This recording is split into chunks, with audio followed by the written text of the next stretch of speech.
三个名字，三个完全不同的国家，三种你几乎无法想象会被放在一起的方法，最近却不约而同地指向了同一个坐标。第一个名字来自保加利亚的一位盲眼老妇人，她早在1996年就已经离开人世，可她留下的那些预言，每到年关就会像潮水一样重新涌上来，被人一遍又一遍地翻找。第二个名字是我们的老朋友帕克，一个坐在书架前对着一台普通摄影机说话的英国人。他依靠的是一种来自印度，据说有2000年历史的棕榈叶手稿。第三个名字来自巴西，是一个被媒体称为当代诺斯特拉达姆斯的数字学家，叫阿索斯·萨洛梅，一个已经作古的东欧神秘主义者，一个读着古印度棕榈叶的英国通灵者，一个在南美洲用数字推演未来的巴西人。他们彼此之间没有任何交集，用的方法南辕北辙。可当我们把他们近几年反复提到的那些片段拼在一起，却拼出了三个令人心头一紧的画面：日本北部的一片毒气云，台湾海峡的一场意外，还有一场正在席卷全球，让无数人梦碎的 AI 幻灭。三个看起来毫不相干的场景，一个是天灾，一个是战争，一个是金融与科技。可为什么他们全都被按在了同一个年份上？为什么偏偏是2026年？为什么偏偏是现在，就是我们正在经历的这几个月？如果只有一个人这么说，我们大可以一笑置之，当成又一则博眼球的末日故事。可当三条完全独立的线索从三个方向朝着同一个时间点收拢，我们是不是至少该停下来，认真地把这三条线一条一条地摊开来看一看？今天这一集，我们不谈玄，我们来做一件更有意思的事。我们把预言家说的话放在一边，再把眼前真实发生的、有记录可查的事实放在另一边，然后看看这两者之间到底重合了多少。而我先把话说在前头，等我们把这三条线走完，你会发现一件更让人不安的事，那就是这三条线很可能根本不是三条，而是一条。我们先从最诡异的那一条线说起，那片毒气云。早在2015年，帕克就在他的一本书里写下过一句话，说有一个国家会被一整片气体云彻底笼罩。当时这句话含糊不清，没有国名，没有时间，就这么安静地躺在书页里，被大多数人遗忘了10年。可就在最近，帕克说他透过新的棕榈叶解读，把这个模糊的画面对准了焦。他给出的答案让很多人倒吸一口凉气。那个国家是日本，而且不是整个日本，是北部。时间就在2026年的8月。8月，你算算看，那不就是下个月吗？就在我们眼前，就在几个星期之后。要理解帕克的话为什么会让那么多人在意，我们得先聊聊他这个人。他被一些信徒称为末日先知，也被叫做新一代的诺斯特拉达姆斯。他声称自己准确预言过的事情不少，包括那场席卷全球的疫情，包括那位在位多年的女王的离世。当然，怀疑者会说这些预言事后看很准，事前却模糊得很。这个争论我们待会再谈。但正因为他顶着这样的名声，当他把一个原本含糊的画面突然对准到日本北部，对准到今年8月的时候，这句话的分量就不一样了。更让人不安的是，帕克自己都说不清楚这片气体云到底从何而来。他反复琢磨了几种可能，是一场天灾吗？是地底深处的某种自然释放吗？还是说是一场工业意外，某个设施出了无法挽回的差错？可他又抛出了一个更黑暗的念头。他问，会不会有人用某种爆炸物去刻意引爆或者加剧一团气体，甚至去触动一座火山的活动？如果真是那样，那这就不是天灾，而是一场精心伪装的隐蔽的攻击。一团看不见的毒气笼罩一个国家的北部，而它的起因可能是天，也可能是人。这个画面本身已经够让人脊背发凉了。那么，如果我们把预言先放下，只看事实，这种事在日本到底有没有可能发生？答案恐怕没有我们希望的那么安心。日本就坐落在太平洋火环之上，是全世界火山最密集的地方之一。岛上活火山超过100座，而火山最可怕的地方，往往不是我们想象中那种滚烫的红色的熔岩，而是那些你看不见、闻不太到，却能瞬间夺命的气体：硫化氢、二氧化硫，还有二氧化碳。这些气体有一个共同的特性，它们比空气重，会沿着山谷、洼地悄悄地流淌，堆积，在你毫无察觉的时候，把一个原本平静的山谷变成一片死亡之地。这不是危言耸听，就在几十年前，非洲曾经有一座火山湖，在一个寻常的夜里，毫无预兆地释放出了一整片巨量的二氧化碳。那片看不见的气体顺着山坡滑进了下方的村庄，把睡梦中的1700多人连同数千头牲畜全部无声无息地闷死。第二天清晨，人们发现整个村子的生命就这样凭空消失了，连挣扎的痕迹都没有留下。所以帕克说的那种被气体云笼罩的画面并不是天方夜谭，它在真实世界里是有过血淋淋的先例的。而日本北部的东北地方还有北海道，恰恰就是火山活动最活跃的区域之一，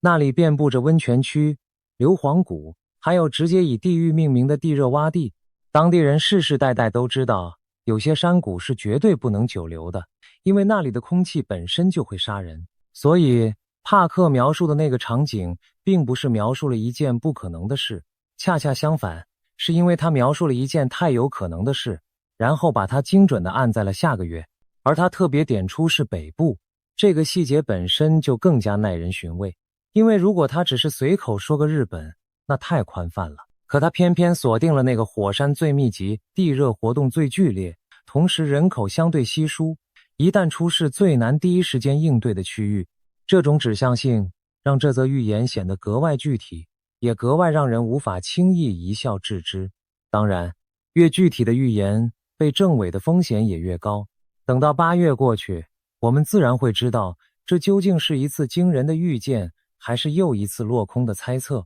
这就是这类预言最微妙的地方，它踩在了天灾与人祸那条模糊的界限上，让你既无法完全排除，又无法完全证实。而帕克自己也留了一句话，他说，根据棕榈叶的教诲，未来是流动的，并非注定。他说他之所以把话讲出来，就是希望大家能用善念和祈祷去化解它。这句话我们先记在心里，因为等一下它会变成理解整个故事的一把钥匙。而且你要知道，那团毒气云其实还不是帕克为2026年准备的唯一一份警告，他一口气列出了好几样他所谓的灾难，其中有一样特别值得我们在这里先埋下一颗种子。他警告说，2026年会出现一场重大的网络事件，一场可能狠狠冲击加密货币还有整个 AI 市场的攻击。你先把这句话记住。一个读着印度棕榈叶的英国人，一边说着日本的毒气云，一边又说着会冲击 AI 市场的网络攻击。这两件事看起来风马牛不相及，可等我们走到最后，你就会发现他们竟然能被同一根线串起来。除此之外，帕克还警告，中国的经济问题可能会引爆国内的政治动荡，而这场动荡会主导2026年全球的目光。他甚至断言，那些看似稳固的西方军事同盟会在接下来的几年里逐渐松动、削弱。你看，他描绘的根本就不是一场孤立的天灾，而是一整幅正在同时崩裂的世界图景。好，这是第一条线，一团可能在下个月笼罩日本北部的毒气云，起因不明。现在我们把目光从日本往南移动一点点，越过那条窄窄的海峡，来到第二条线。这条线离我们最近，也最让我们揪心，台湾海峡的一场意外。这一次说话的是那位保加利亚的盲眼老妇人，在被归到她名下的种种预言里，2026年被描述成一个危险的转折点，一个所谓人类堕落开始加速的年份。其中最让人不安的一条，直接点到了中国与台湾，说中国会拿下台湾，同时还会引发俄罗斯与美国之间的正面碰撞，甚至滑向一场席卷全球的大战。与此同时，他的预言里还缠绕着另一条线，一场新的席卷全球的金融风暴。你先把这条金融的线也记在心里，因为它待会儿会和第三条线狠狠地撞在一起。老实说，把一位已故神秘主义者的话当成战争的时刻表是非常危险的。这类预言往往模糊，没有具体日期可以被事后随意套用，所以我们照样把它先放到一边，来看看眼前的台湾海峡这几个月到底发生了什么。而当我们把真实的新闻一条一条摊开，你可能会发现，现实远比任何一句预言都要来得具体，也要来得紧绷。就在今年，也就是2026年，台湾海峡的温度在悄悄的，却又实实在在的往上升。我们先看南边，今年5月，中国海警的船只驶入了东沙岛的限制水域，逼得台湾的海巡署必须出动应对。你可能觉得一艘海警船而已，算得了什么？可问题是，这不是孤立。光是今年就有4艘中国海警船分6次进入东沙的限制水域，而更早的1月，一架中国的侦察无人机直接飞越了离岛的上空，它飞在防空系统的射程之外，就算台湾想把它打下来也做不到。这是一种很典型的手法，研究者把它拆解成好几个步骤。第一步，慢慢的一点一点的越过那些原本大家默认的界限，就像过去这些年解放军的军机是怎么一步步把海峡中线给抹掉的一样。这一步的目的是试探你的反应，同时消耗你的防卫资源。第二步，等这个新的越界变成了新的常态，就再往你的领域里多推进一点。第三步，选一个特定的时机，用压倒性的数量猛然涌入，让台湾的人民和关心台湾的伙伴都看清楚，一旦真的动起手来，台湾毫无胜算。今天一艘船，明天一架机，这条路是被一步一步铺出来的。再看北边，看中国自己内部。今年1月，解放军最高阶的将领之一张又侠被中共以严重违纪违法的名义拿下。这件事的内幕扑朔迷离，但它揭示了一个事实，那就是解放军内部正在经历一场剧烈的清洗。而有分析家提出了一个让人不安的逻辑：当军队内部人人自危，剩下的那些指挥官反而可能会用更强硬、更冒进的姿态去向上证明自己的忠诚。内部的高压常常会转化成对外的锋芒。这是一位叫王丹的评论者点出的正在交织的3个风险之一。另外2个，一个是日本的战略转向，一个是习近平自己的政治时间表。2027年，中共即将召开下一次重要的党代表大会。在经济停滞、内部动荡的背景下，习近平会不会觉得需要在台湾这个议题上展示某种决心？而2027年这个年份本身就充满了不祥的意味。多年前，美国的情报高层就曾透露，习近平指示解放军要在2027年具备成功拿下台湾的能力。虽然他们也一再强调，具备能力不等于一定会动手，但这个年份就像一根刺扎在所有关心这件事的人心里。而台湾岛内的政治也在悄悄地位移。国民党换上了新的党主席郑丽文，据报道，他有意在今年前往北京，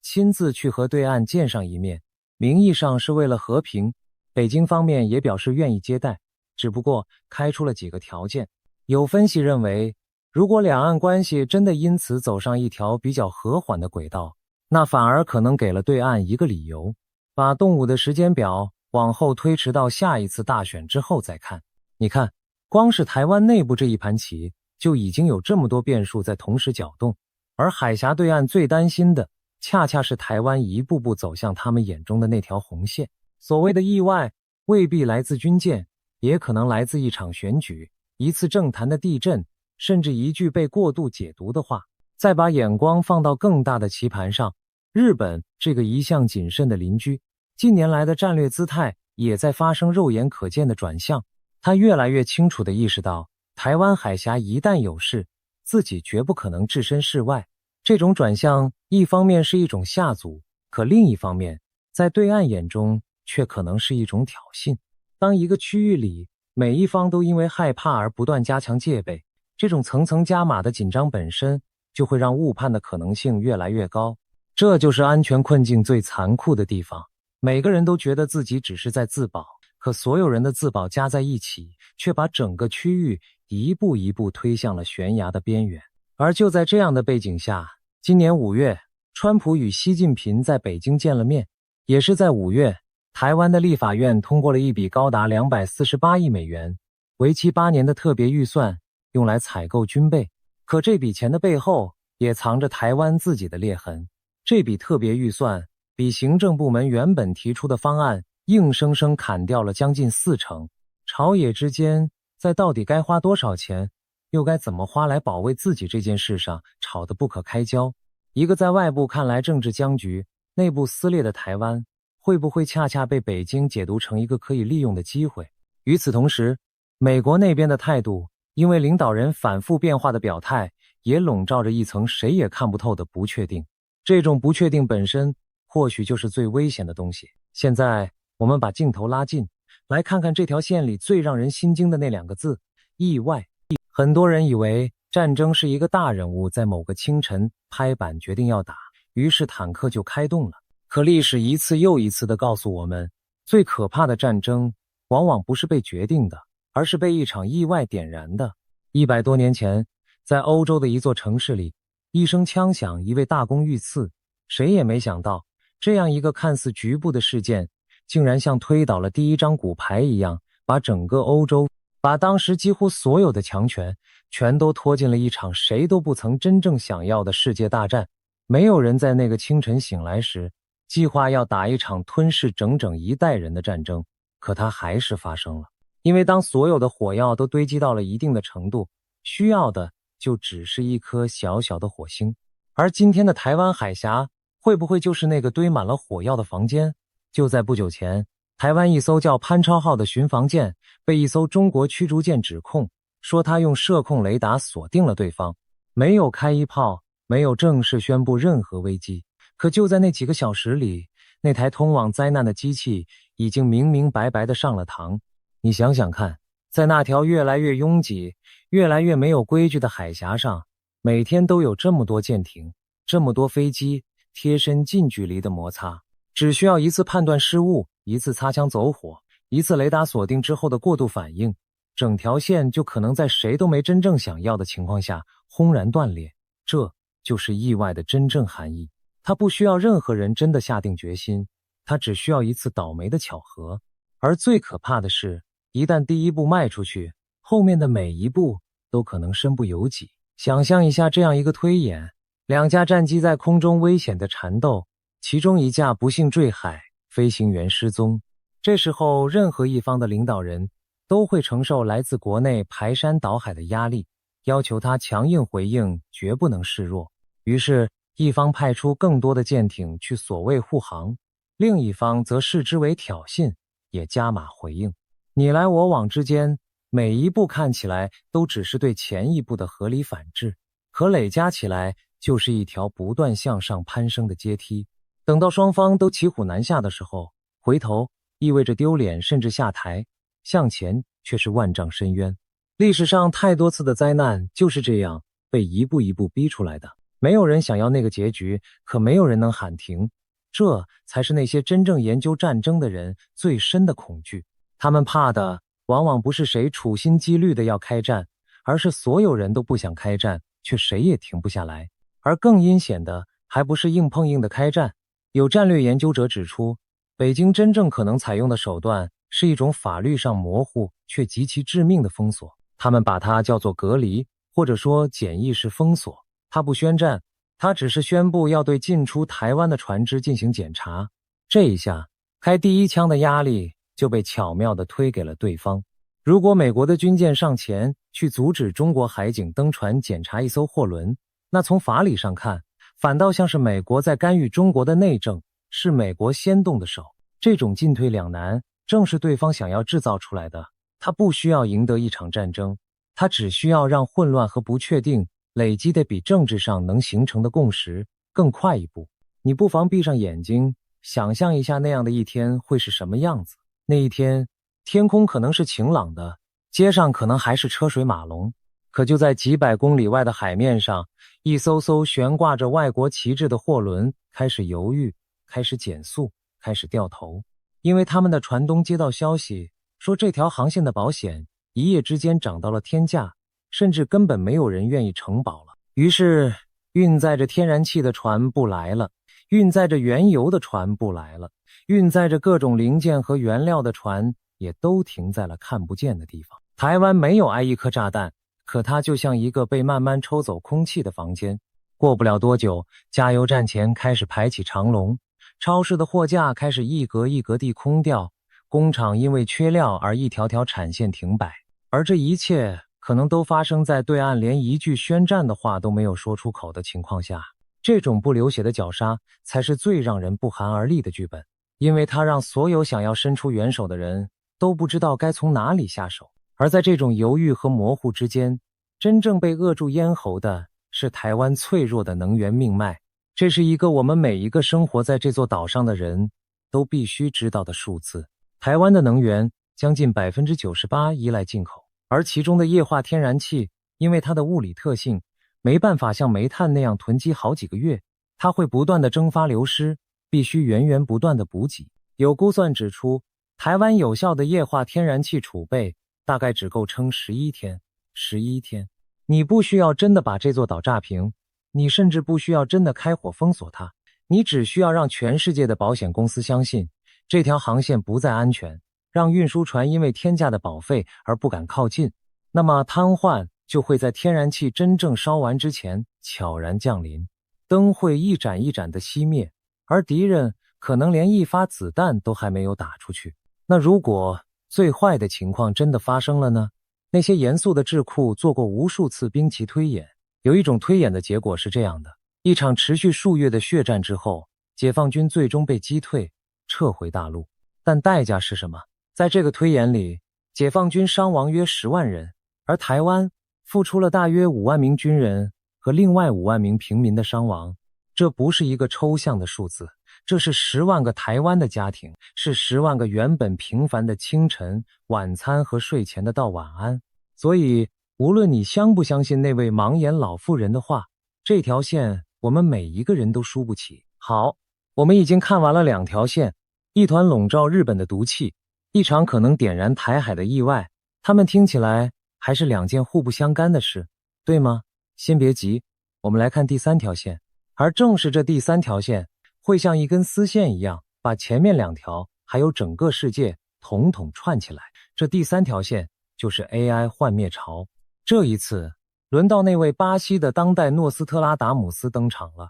阿索斯·萨洛梅把2026年描述成一个新世界秩序的关键之年，一个人类要经历一场严酷学习的年份。他反复强调人工智慧那种流星般的崛起会让人机器与治理之间的界限变得模糊。他甚至警告，未来的战争将不再是坦克与士兵，而是一场机器之战，一场隐形的战争，透过网络攻击、卫星失灵、数据污染和深伪造假来进行。他还特别提到了一件事，说亚洲会崛起一个新的 AI 中心，一个位于台湾的数十亿美元级别的超级丛集。你看，这位巴西人也把台湾划进了他那张关于 AI 的地图里。3个预言家，2个都碰到了台湾，这已经不太像是巧合了。但这一次，我们甚至不需要靠预言，因为所谓的 AI 幻灭并不是一个关于未来的预测，它是一件正在我们眼前真真切切发生的事。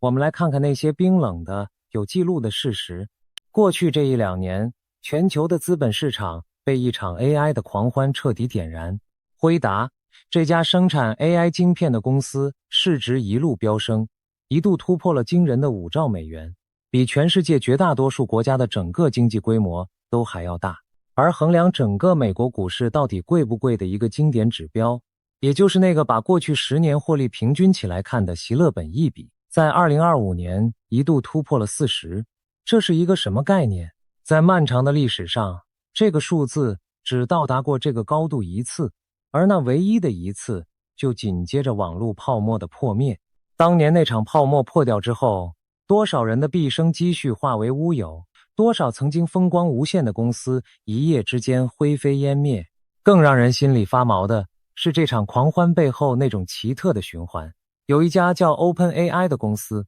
承诺要在未来8年里投入高达 1.4 兆美元去建设数据中心，可它的年收入跟这个天文数字比起来简直是九牛一毛。这么庞大的支出靠的是什么？靠的是债务。钱在这些巨头之间打转，这家公司投资那家公司，那家公司再拿这笔钱回过头来买这家公司的产品，账面上的估值越吹越高，可真实的能落进口袋里的获利却迟迟跟不上。连华尔街那些最德高望重的老将都忍不住把今天的景象和1999年那个疯狂到失去理智的年份放在一起比较。当然，公平地说，今天的情况和当年也有不一样的地方。当年网络泡沫里的那些公司，很多连1分钱的真实营收都拿不出来，纯粹是靠着一个好听的故事在飞。而今天站在台上的这几家巨头，是真的在赚钱，赚的还是天文数字般的真金白银。这是乐观派最有利的一张牌。可怀疑派会反问，问题从来就不是他们今天赚不赚钱，而是市场愿意为他们未来的想象付出多么离谱的价格。当一个市场把未来10年、20年的美好全都提前塞进了今天的股价里，那么只要现实稍微没能跟上那个想象的脚步，跌下来的时候就会摔得粉身碎骨。历史上一次又一次的泡沫破灭的原因，往往不是因为那个技术是假的，恰恰相反，是因为那个技术是真的，真到让所有人都失去了对价格的判断。网络是真的改变了世界，可那并不妨碍当年无数相信它的人血本无归。今天的 AI 或许同样是真的，可这也同样不能保证那些在最高点冲进去的人能够全身而退。而这座看似坚不可摧的高塔，其实早就露出了裂缝。就在2025年年初，中国一款叫做 DeepSeek 的 AI 模型横空出世，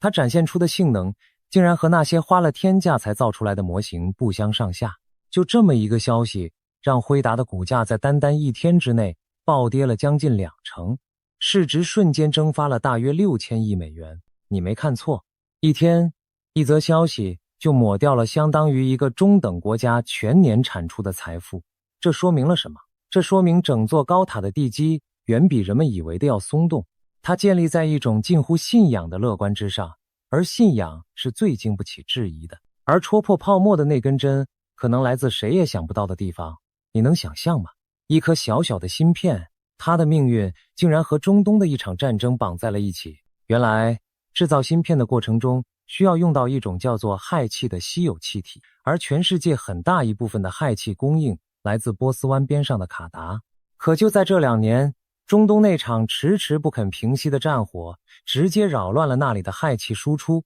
一边是战争推高了能源的成本，一边是造芯片的原料开始吃紧，这2只手一起掐住了整个科技荣景的脖子。你看，这个世界的脆弱就在于万事万物早已被一根根看不见的线紧紧地缠在了一起，而另一根更直接的针来自利率。撑起这整座高塔的是过去多年来廉价得几乎不要钱的资金。可如今，美国的央行换上了一位态度更强硬的掌门人，市场普遍担心接下来的利率恐怕会往上走。这对那些估值高到吓人的科技股来说，简直是致命的，因为这些公司的股价几乎完全建立在对未来获利的美好想象之上，而利率一旦上升，未来那些遥远的获利换算到今天就要大打折扣。历史上，就在几年前，美国光是升息1年，就让科技股扎堆的那个指数狠狠地摔掉了大约30%。所以，这座高塔并不是不会倒，它只是在等待那根合适的足以刺穿它的针。而幻灭这2个字最扎心的地方在哪里？在于承诺与现实之间那道越裂越大的鸿沟。就在今年，一份权威的研究给出了一个尴尬到极点的结论。在被调查的企业里，高达90%回报说 AI 对他们的实际生产力几乎没有产生任何影响。你没听错，90%。一边是几兆美元的疯狂投入，一边是90%的企业说其实没什么用。经济学家们把这种现象称为生产力悖论，这就是幻灭最真实的样子。不是机器背叛了人类，而是它根本没有兑现当初许下的那个天大的承诺。而幻灭其实已经开始了，有经济学家直接断言，其中一个泡沫已经破了。这里面藏着一个很有意思也很讽刺的逻辑。过去这些年，市场上有一大批卖软体服务的公司，靠着订阅模式赚得盆满钵满。可如今，投资者忽然开始担心，当 AI 变得越来越聪明到可以自己动手完成那些原本需要花钱买软体才能做的事，那么这些软体公司会不会反而变成了第一批被自己人取代的对象？换句话说， AI 这把火最先烧到的，竟然是科技行业自己的后院。于是，那些过去被捧上天的软体服务类股票，遭到了无情的抛售。好几家赫赫有名的公司，市值在短短半年之内就蒸发了30%。这是一个残酷的隐喻。当一场革命轰轰烈烈的展开，最先被掀翻的，往往不是远处的敌人，而是最靠近火源的那些人。有一家曾经被疯狂追捧的 AI 数据公司，它的股价从最高峰的207美元，一路跌到了132美元。就连那7家曾经带领整个市场一路高歌，被称为壮丽七雄的科技巨头，如今在一些人的口中，都开始被戏称为落后七雄。与此同时，那位传奇的投资大师巴菲特正安安静静地坐在超过3250亿美元的现金之上，那是他公司历史上最庞大的一笔现金储备。当最聪明、最有耐心的钱选择袖手旁观、按兵不动的时候，他其实已经无声地说明了很多。而如果这场更大的泡沫真的破了，倒霉的绝不只是华尔街那些西装革履的人，因为今天这场狂欢的规模和当年完全不同。当年网络泡沫破灭，倒下的大多是些没有实质营收的小公司，可今天站在风暴中心的是全世界市值最庞大的那几家企业，他们的股票透过各式各样的退休基金和投资账户，早已渗透进了千千万万普通人的养老钱里。所以这一次如果崩塌，那冲击波会结结实实地打在每一个普通家庭的身上，这就是第3条线的重量。好了，现在3条线都摊开在我们面前了。一团日本的毒气云，一场台海的意外，一波全球的 AI 幻灭。到这里，最关键的问题来了，他们真的是3件毫不相干的事吗？我要告诉你的是，他们不是3件事，他们是同一件事的3个切面，而把它们缝在一起的那根线，就藏在我们脚下的这座岛上。你有没有想过，这场席卷全球、烧掉几兆美元的 AI 狂潮，它那颗滚烫的心脏到底长在哪里？答案就在台湾。这座岛上的一家公司生产了全世界90%以上最先进的晶片。你手机里的芯片，数据中心里跑着 AI 模型的芯片，几乎每一颗最尖端的 AI 加速器，无论它挂着哪一家美国巨头的牌子，最终都必须在台湾的厂房里被制造出来。这座岛上这一家公司的市值本身就高达大约 1.67 兆美元，整个 AI 荣景那几兆美元的财富与梦想，最终全都汇聚，收敛到了这一小片土地、这几座工厂身上。而最讽刺的是，就算美国拼命地想把生产线搬回自己家，也摆脱不了这种依赖。因为那些号称要在美国本土制造的晶片，做完了最核心的一步之后，居然还得千里迢迢地运回台湾，来完成最后那道极其关键的封装工序。换句话说，这座岛不只是制造了世界的大脑，它还握着替这些大脑做最后组装的独一无二的手艺。有学者形容，台湾就像一条全世界都必须经过的收费公路，而这条路越修越宽，也越来越无可替代。就连这家公司的掌门人都公开承认，在可预见的未来好几年里，他们的晶片产量都根本追不上 AI 带来的疯狂需求。这种疯狂到什么程度？光是那几家最顶尖的科技巨头，在今年1年之内就承诺要砸下总共大约6500亿美元，去建设 AI 相关的基础设施，比前一年暴增了70%。这几千亿美元的资本，最终要变成什么？要变成一颗一颗的晶片，一座一座的数据中心。而这些晶片的源头，那个所有金流最终汇聚的针眼，就在台湾。你可以把它想象成全世界最富有的那几家公司，把几千亿、几兆美元的赌注全部压在了一条产线上，而这条产线就架在一个地球上最敏感的火药桶边上。这种集中带来了惊人的效率，却也埋下了惊人的脆弱。整个现代文明赖以运转的最先进运算能力，最尖端的那道封装工序，几乎100%都必须在台湾完成。这不是一个可以在1-2年内靠砸钱就能复制出来的东西，它需要的是几十年累积下来的极其特殊的工程人才和制程经验。就算你在别的地方盖起了崭新的厂房，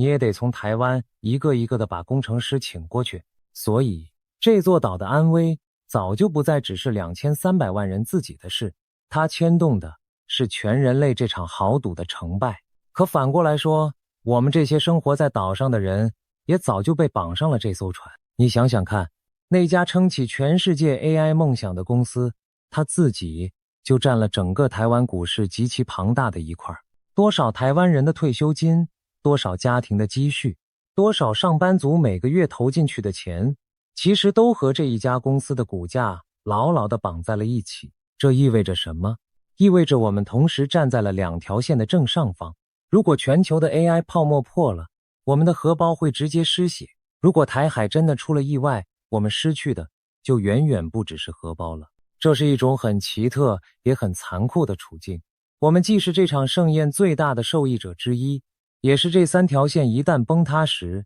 站在最中心、最无处可逃的那一群人。看清这一点，不是为了吓自己，而是为了让我们明白，这些看似遥远的国际新闻其实一寸一寸的都踩在我们自己的日子上。现在你看懂了吗？三条线瞬间就串成了一条。假设那场台海的意外真的发生了，一次擦枪走火，一场简易式的封锁，甚至只是保费飙升到让货轮不敢靠岸，那一刻发生的绝不仅仅是一场区域冲突，那一刻全世界最先进晶片的供应会在一夜之间被掐断。而那颗滚烫的心脏一旦停跳，那个原本就靠着几兆美元债务和循环融资勉强撑起来的 AI 泡沫，就不再是慢慢的泄气，而是会在瞬间被引爆。全球的供应链会瘫痪，其规模将远远超过当年那场疫情带来的那点冲击。有学者直言不讳，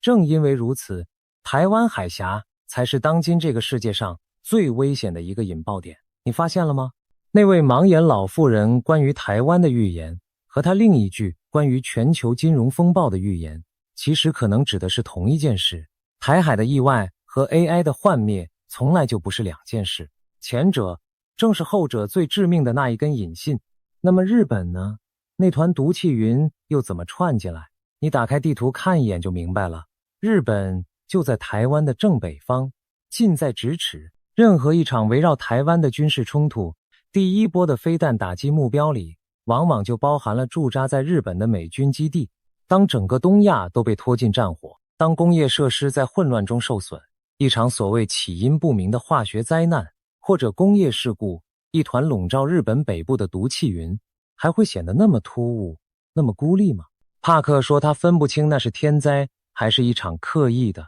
隐蔽的攻击。可如果把它放进整条线里看，这种分不清本身或许就是答案的一部分。在一场大混乱里，天灾与人祸的界限本来就会变得模糊不清。所以为什么是2026年？现在这个问题的答案也许就没那么悬了，因为就在这个时间点上，所有的杠杆都被同时拉到了极致。史无前例的 AI 债务泡沫，一触即发的台海紧绷，还有一个内部动荡时间表正在逼近的北京。这些东西本来是各自独立的风险，可它们偏偏在同一个时间点上叠在了一起，紧紧地咬合在了一起。三位预言家用他们各自古老而神秘的方法，或许并没有真的看到具体的未来，他们感应到的可能只是同一种东西，一种系统性的脆弱到了极点的紧绷感。而这种紧绷感在2026年达到了顶峰。这就像一排靠得极近的骨牌，只要有任何一张倒下，整条线都会跟着崩塌。你甚至不需要相信有人能预知未来，你只需要相信物理定律会让靠得太近的骨牌一张推倒一张。我们再回过头想想这三位预言家，一个保加利亚的盲眼老妇人，一个英国的通灵者，一个巴西的数字学家，他们用的方法一个比一个玄乎。可如果我们把神秘的外衣暂时脱掉，只看他们感应到的东西，会发现他们其实都在描述同一种感觉，一种东西被绷得太紧，紧到快要断掉的感觉。金融被绷紧了，一个史无前例的泡沫靠着债务越吹越大，地缘被绷紧了，一条窄窄的海峡挤满了随时可能擦枪走火的钢铁，而科技被绷紧了，全人类的运算命脉收敛到了一座岛上几座工厂的门口。当这么多根弦同时被拉到极限，一个敏感的人，哪怕他说不清为什么，也可能会隐隐感到某种不祥。也许所谓的预言从来就不是看到了未来的某一个画面，而是提前感受到了现在这种濒临临界点的令人窒息的张力。从这个角度看，这3个预言重合在2026年也许并不神秘，因为现实本身就已经把所有的压力堆叠到了这一年，他们只是碰巧都对这种压力足够敏感罢了。换句话说，就算世界上根本没有预言这回事，我们今天谈到的每一个真实的数字，每一条真实的新闻，也都还是实实在在的摆在那里。11天的天然气储备是真的，突破40的股市估值是真的，海峡上的雷达锁定是真的，90%企业说 AI 没用也是真的。这些东西不会因为你不相信预言就凭空消失，而这恰恰才是最值得我们警醒的地方。说到这里，我知道一定有人会问，那我们到底该不该相信这些预言？我想，一个清醒的人应该同时听得进2种声音。怀疑的声音会告诉你，这些预言大多含糊不清，没有精确的日期，充满了可以被事后随意解释的空间。这正是几百年来从诺斯特拉达姆斯开始，所有末日预言家惯用的手法。事情发生了，就说我早就预言了；事情没发生，就说时机还没到，或者说是我们的善念改变了未来。这种说法永远都立于不败之地，你根本没办法证明它是错的。这是我们必须时时保持的一份警惕，不要被恐惧牵着鼻子走。而且我们得承认一件事，这些预言家有一个很聪明的地方，那就是他们给的画面往往够模糊。一片气体云，一场冲突，一次崩盘，这些词汇的解释空间实在太大了。等到年底一回头，总能在世界的某个角落找到某件事勉强对得上号，然后就可以宣布，你看，我说中了。这是一种几乎稳赚不赔的话术。日本每年都有火山活动，台海每年都有摩擦，市场每年都有起伏。把赌注压在这些几乎必然会发生的大类别上，再模糊的加上一个年份，命中的几率其实高得惊人。所以当我们听到某个预言似乎应验了，先别急着惊呼，而是要冷静地问一句，这到底是真的预知，还是一次事后的对号入座？这份清醒是我们保护自己不被恐惧绑架的第一道防线。可另一种声音也值得我们深思，这些预言之所以年复一年的被人翻找，被人相信，并不完全是因为愚昧，而是因为他们常常说中了我们心底最深的那种不安。他们像一面镜子，照出的其实不是未来，而是我们这个时代真实的恐惧。当一个盲眼老妇人的话和眼前海峡上真实的雷达锁定重合了，当一个巴西数字学家关于机器之战的呢喃和真实的 AI 泡沫数据重合了，我们感到不安，不是因为我们迷信，而是因为我们隐隐约约地知道，那些真实的风险就实实在在地摆在那里，从来没有离开过。所以这一集我们真正想说的，其实不是叫大家去恐惧，恰恰相反。还记得帕克说的那句话吗？他说，未来是流动的，并非注定。他之所以把话讲出来，正是希望它不要成真。这句话，无论你信不信预言，它都指向了一个更重要的东西，那就是我们并非只能束手无策地坐在那里等待命运降临。真正该做的，不是被那团看不见的毒气云吓得夜不能寐，而是去了解我们脚下这座岛能源储备只有11天。这意味着什么？我们又能为此做些什么样的准备？不是被那句台湾会被拿下的预言击垮，而是去看清一场战争最可能从一次愚蠢的意外中被点燃。于是那些危机管控的沟通管道，那些避免误判的机制，才显得如此重要，如此值得我们去珍惜和维护。不是在 AI 的狂欢里盲目的追高，也不是在 AI 的幻灭里彻底的绝望，而是去分辨什么是被债务吹起来的泡沫，什么才是真正能改变我们生活的技术。3位预言家，3条时间线在2026年重合了，可预言重合不等于命运注定。那一长排由骨牌排成的长线之所以危险，正是因为他们靠得太近，而我们能做的也许就是在其中的某一个环节，让那张快要倒下的骨牌稳住哪怕1秒钟，看清真实的风险，保持一份清醒，做一点该做的准备，再留住一点不肯轻易熄灭的希望，这